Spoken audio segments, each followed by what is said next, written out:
നമസ്കാരം. ഗൾഫിലെ പ്രധാനപ്പെട്ട വാർത്തകൾ ചുരുക്കത്തിൽ പരിശോധിക്കാം.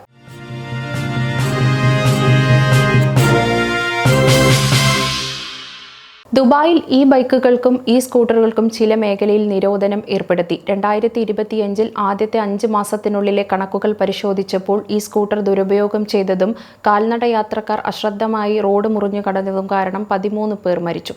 സുരക്ഷാ കാരണങ്ങളാൽ ചില റെസിഡൻഷ്യൽ ഏരിയകളിൽ സ്കൂട്ടറുകൾക്കും ബൈക്കുകൾക്കും നിരോധനം ഏർപ്പെടുത്താൻ അധികൃതർ ഇതോടെ തീരുമാനിച്ചു. അതേസമയം ഇത് യാത്രക്കാരുടെ സ്വാതന്ത്ര്യത്തെ ഹനിക്കുന്ന നടപടിയാണെന്ന് മറ്റു ചിലർ അഭിപ്രായം രേഖപ്പെടുത്തിയിട്ടുണ്ട്. 2024 മാത്രം 254 സ്കൂട്ടർ സൈക്കിൾ അപകടങ്ങൾ ദുബായിൽ റിപ്പോർട്ട് ചെയ്തു. ഇതിൽ 10 മരണങ്ങളുമുണ്ട്.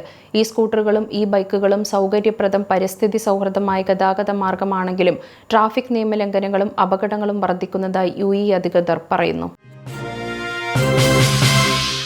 UAEയിൽ അതിരൂക്ഷമായ വേനൽക്കാലം തുടരുന്നു. കഴിഞ്ഞ 2 ദിവസങ്ങളെ അപേക്ഷിച്ച് ഇന്നലെ UAEയിൽ ഉയർന്ന താപനിലയാണ് രേഖപ്പെടുത്തിയത്. വേനലിന്റെ തുടക്കത്തിൽ നിന്നും മാറി ഓരോ ദിവസവും ചൂട് വർദ്ധിക്കുന്നതായാണ് കാലാവസ്ഥാ നിരീക്ഷണ കേന്ദ്രങ്ങൾ അറിയിച്ചത്.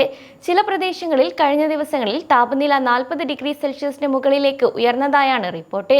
കൂടാതെ മറ്റ് ചില പ്രദേശങ്ങളിൽ 51.6 ഡിഗ്രി സെൽഷ്യസ് വരെയും രേഖപ്പെടുത്തിയിട്ടുണ്ട്. പൊതുജനങ്ങൾ ജാഗ്രത പാലിക്കണമെന്നും ആരോഗ്യകാര്യങ്ങളിൽ പ്രത്യേക ശ്രദ്ധ വേണമെന്നും ആരോഗ്യ മന്ത്രാലയവും അറിയിച്ചു.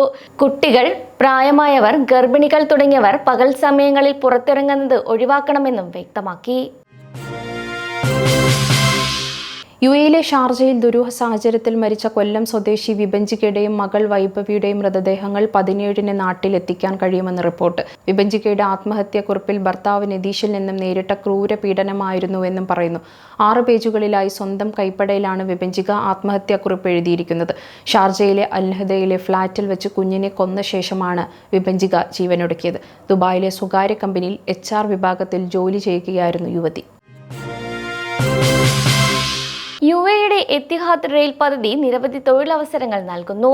അബുദാബി മുതൽ ഫുജൈറ വരെയുള്ള ഈ അതിവേഗ ശൃംഖല 2030ഓടെ പൂർത്തിയാകുമ്പോൾ 9,000-ലധികം ജോലി സാധ്യതകളാണ് വിവിധ മേഖലകളിലായി നൽകുക. എഞ്ചിനീയറിംഗ്, നിർമ്മാണം, train operations, logistic and supply chain, maintenance, administration and management തുടങ്ങിയ വിഭാഗങ്ങളിലായി നിരവധി മേഖലകളിലാണ് തൊഴിലാളികളെ ആവശ്യമുള്ളത്. നേരിട്ടുള്ള ജോലികൾ മാത്രമല്ല, അനുബന്ധ ജോലികളിലും തൊഴിലാളികളെ ആവശ്യമാണ്. അപേക്ഷകൾ സമർപ്പിക്കേണ്ട പോർട്ടൽ ആരംഭിച്ചാൽ ഇത്തിഹാദ് റെയിൽ അറിയിക്കും. കൂടുതൽ വിശദമായ വിവരങ്ങൾക്കായി ഇത്തിഹാദ് റെയിലിന്റെ ഔദ്യോഗിക വെബ്സൈറ്റ് സന്ദർശിക്കാം. GCC രാജ്യങ്ങളിലെ ജനസംഖ്യ 2024 അവസാനത്തോടെ 6.1 കോടി കടന്നു എന്ന് റിപ്പോർട്ട്. 2023 അപേക്ഷിച്ച് 21 ലക്ഷത്തിലധികം പേരുടെ വർധനവാണ് ഉണ്ടായിരിക്കുന്നത്. ലോക ജനസംഖ്യാ ദിനത്തോടനുബന്ധിച്ച് GCC സ്റ്റാറ്റിസ്റ്റിക്കൽ സെന്റർ പുറത്തുവിട്ട ഏറ്റവും പുതിയ കണക്കുകളാണിത്. COVID-19 മഹാമാരിക്ക് ശേഷം ജനസംഖ്യ അതിവേഗം തിരിച്ചു വരുന്നതായിരിക്കും കണക്കുകൾ വ്യക്തമാക്കുന്നു. 2021 മുതൽ ഏകദേശം 76 ലക്ഷം പേരുടെ വർധനവാണ് GCCയിൽ രേഖപ്പെടുത്തിയിരിക്കുന്നത്. അബുദാബിയിൽ നടന്ന ബിഗ് ടിക്കറ്റിന്റെ ബിഗ് വിൻ കോൺടെസ്റ്റ് സീരീസ് നറുക്കെടുപ്പിൽ 2 മലയാളികൾക്ക് സമ്മാനം. ദുബായിൽ നിന്നുള്ള അബൂട്ടി തായ കണ്ടോത്തും ബഹ്റൈനിൽ നിന്നുള്ള സജീവ് ജിയാറുമാണ് വിജയികളായത്. ദുബായ് നിവാസിയായ അബൂട്ടി തായ കണ്ടത്തിന് 80,000 ദിറം സമ്മാനമായി ലഭിച്ചു. 33 വർഷമായി കുടുംബത്തോടൊപ്പം ദുബായിൽ താമസിക്കുന്ന ഇദ്ദേഹം ഒരു സെയിൽസ് സൂപ്പർവൈസറാണ്. കഴിഞ്ഞ 10 വർഷമായി അബൂട്ടി ബിഗ് ടിക്കറ്റ് നറുക്കെടുപ്പിൽ സ്ഥിരമായി പങ്കെടുക്കുന്നുണ്ട്. വർഷങ്ങളായി പ്രവാസ ജീവിതം നയിക്കുന്ന ആളുകൾക്ക് ഇത്തരം സമ്മാനങ്ങൾ വലിയ ആശ്വാസമാണ് നൽകുക. സാധാരണക്കാരെ സംബന്ധിച്ച് ഇത്തരം ഭാഗ്യക്കുറി വിജയങ്ങൾ വലിയ സ്വപ്നങ്ങളും പ്രതീക്ഷകളുമാണ് നൽകുന്നതും. കഴിഞ്ഞ വർഷം നൽകിയ ഉത്തരവിന്റെ അടിസ്ഥാനത്തിൽ 2025-26 അധ്യയന വർഷം മുതൽ UAE പബ്ലിക് സ്കൂളുകളിൽ പ്രവാസി കുട്ടികൾക്ക് വാർഷിക ട്യൂഷൻ ഫീസ് അടയ്ക്കണം. 6,000 ദിർഹമാണ് ഫീസ്. ഇത് സംബന്ധിച്ച കമ്മിറ്റ്മെന്റ് ഫോം മന്ത്രാലയം അംഗീകരിച്ചു. ഇത് വിദ്യാർത്ഥികൾക്ക് ലഭിക്കുന്ന വിദ്യാഭ്യാസ സേവന തുടർച്ച ഉറപ്പാക്കുക എന്ന ലക്ഷ്യത്തോടെയാണ് കൊണ്ടുവന്നിരിക്കുന്നത്. ഈ ഫോമിൽ അറബിക്, ഇംഗ്ലീഷ്, കണക്ക് വിഷയങ്ങളിൽ കുട്ടിയുടെ പഠന നിലവാരം ഉറപ്പാക്കുമെന്ന് രക്ഷിതാക്കൾ സമ്മതിക്കണം. ഫീസ് അടച്ചില്ലെങ്കിൽ നിയമപരമായ നടപടികൾ നേരിടേണ്ടി വരും.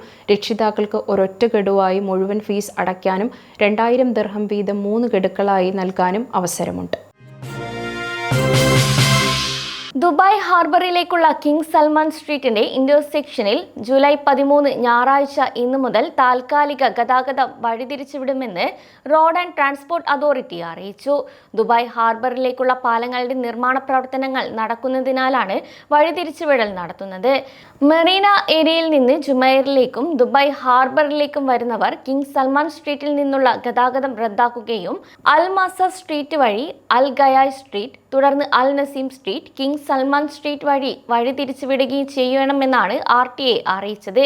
ഇതോടെ ഗൾഫ് സമയം ബുള്ളറ്റിൻ അവസാനിക്കുന്നു. നമസ്കാരം. സമയം മലയാളം വാർത്തകൾ ഇനി ടൈംസ് ഓഫ് ഇന്ത്യ സൂപ്പർ ആപ്പിലും. ഇതിനായി പ്ലേ സ്റ്റോറിൽ നിന്നോ ആപ്പ് സ്റ്റോറിൽ നിന്നോ times of India app install ചെയ്യൂ. മലയാളം ഭാഷ തിരഞ്ഞെടുക്കൂ. വാർത്തകൾ ആസ്വദിക്കാം. എല്ലാം ഇനി സമയത്തിൽ.